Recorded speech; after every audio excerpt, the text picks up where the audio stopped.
1, 2, buckle my shoe.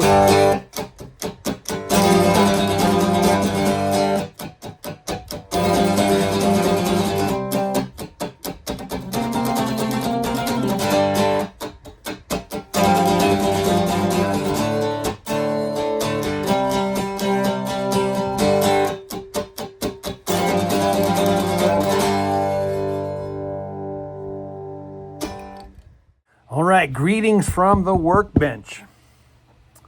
Del Puckett here, and in this video here, I want to number one, show off a little bit on this neck here. So I use the espresso cappuccino, what do you call it, finish, and then I shellacked it, and then I steel wooled it to kind of get that kind of a aged, semi-aged look.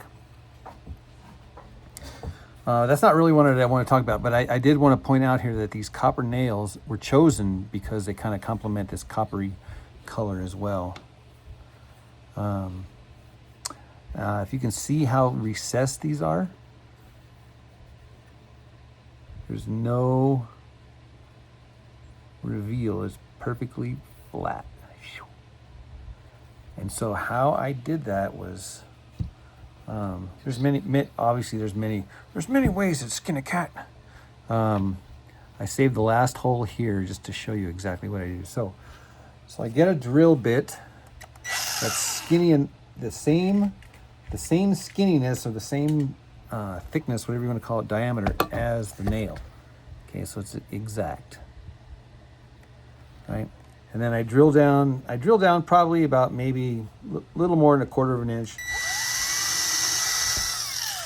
You want to go straight down. You don't want to have it at a little bit of an angle, because then the head of this thing will be at an angle. So you want to make sure that it goes straight down in all axes, straight down. And then what I do is I just stick it in the hole and I measure it, how deep it is, right? And I can tell when I pull it out how deep it is. So cut it at an angle so it has a little spike on the end. It won't be a perfect spike, but it'll be a kind of a spike. Can't really see that because of the focus or whatever, but trust me, there's a little spike there. Oh yeah, first things first is I take the hole and I kind of put a poke in it and just kind of wallow it out just a little. And this is so that the head of the nail has just a little bit of something to go into. Now, okay, yeah, I'm pushing it in and I'm feeling that it's sticking out just exactly what I wanted, just about like the thickness of a penny or whatever. So it's just barely sticking out of here. And then using a flat, not a roundy, but a flat head hammer, you you don't pound it in, you just love tap it, and you're going to get it to where it is flush. Okay, so it's kind of, you can see it sticking up just a tiny little bit right here, right? This guy right there, sticking up just a hair. This one's embedded and this one's sticking up. So now what I do, if I can find it, I set it down here. Where'd it go? Found it. So this is the door nail that I use to burn in my solder burns. I put this tip right here, which is 1/4 inch, in the soldering iron, and this thing gets up. And this is I just rounded that thing off with the grinder. So it's not perfectly round, but it's round enough for this thing here. So now this is critical, guys. You put the round end here. You don't want to put the flat end because the flat end will make a crease around it. So you put the round end directly in the center of your nail. So I'm directly in the center of that nail. Now I'm going to be holding this thing firm. I ain't gonna let go. You know, I'm holding and pushing down at the same time. And the reason being is because I'm gonna hit the top of this thing here, and I don't want this thing to jog. I want it to stay. So I'm basically just driving that sucker in there. So now I just a few choice hits.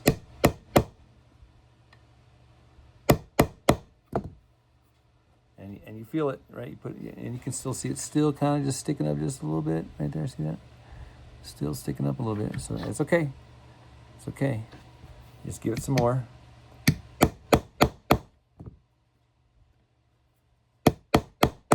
course, this is the stubborn one.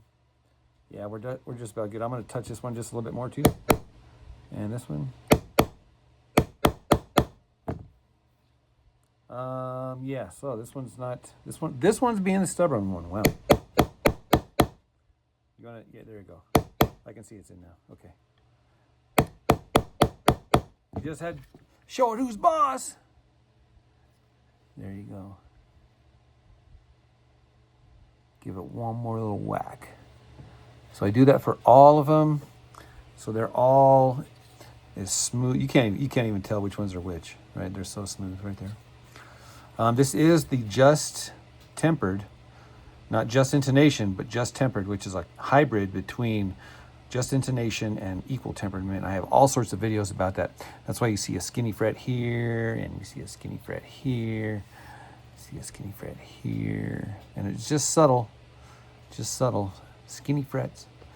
And that is to make this thing sound sweet. You want to see something interesting?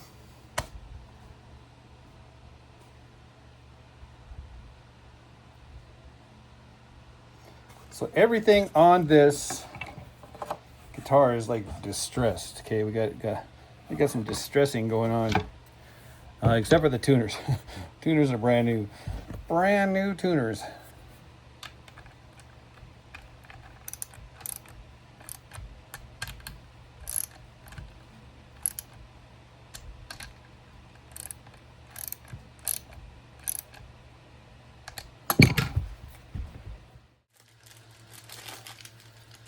So we're going to be giving away a bunch of these box cutters at the Southwest Cigar Box Guitar Festival. So come and get yours.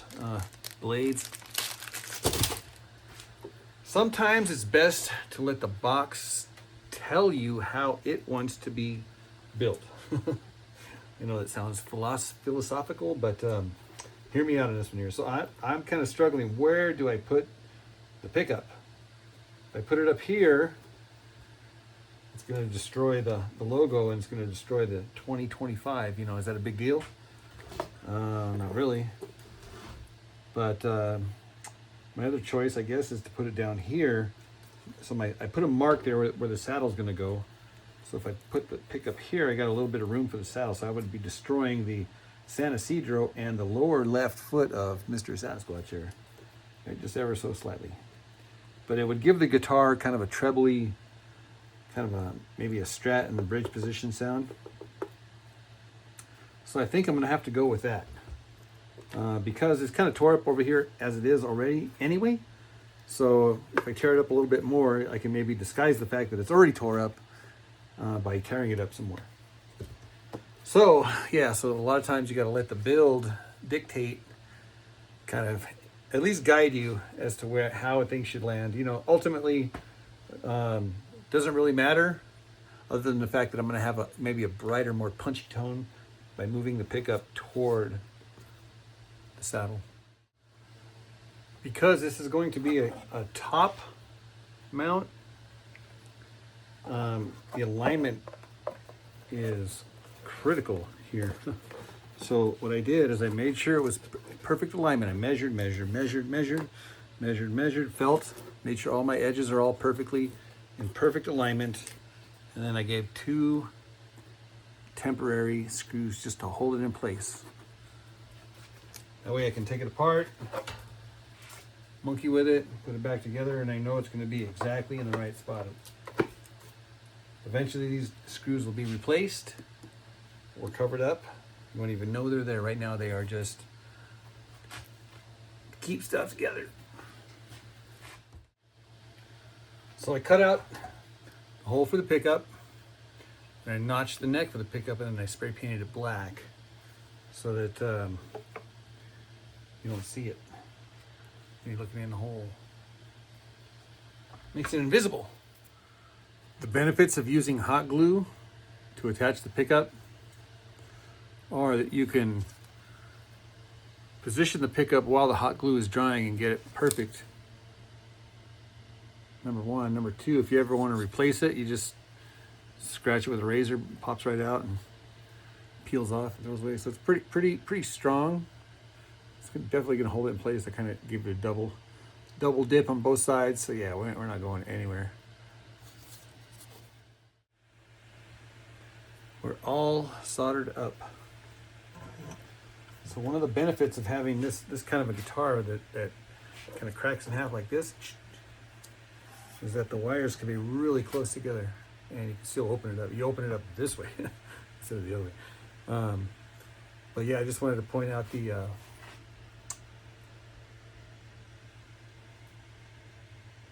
sequencer. So I got the wire again, the ground wire through the screws in the back. All the grounds go back to the potentiometer. Real simple. And then just to the jack. And because everything is down here proximity wise, it just snaps together like a dream. Now just hinge, saddle, corners, and we string it up, tune it up, turn it up. All right, we are strung up and tuned up. I'm just trying to figure out where to put the saddle for the optimum intonation. I'm tuned G, D, G.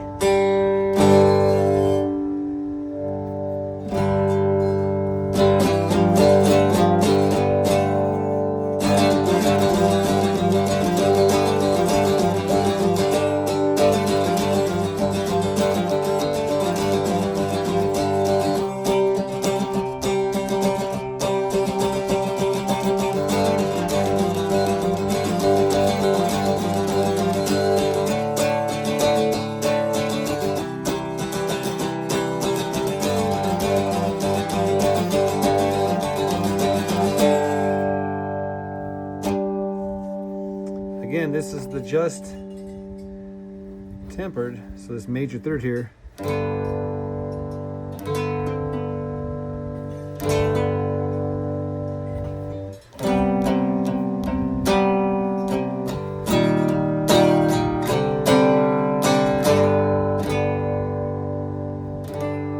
then this major third of this chord. Once you hear it, you can't unhear it.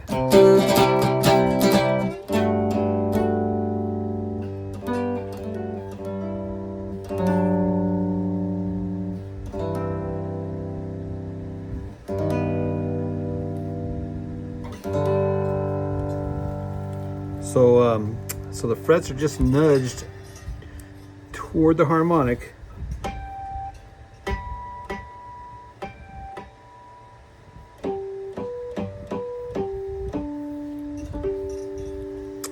All right, I'm gonna have loads of fun with this guy. My gosh. 1, 2, buckle my shoe.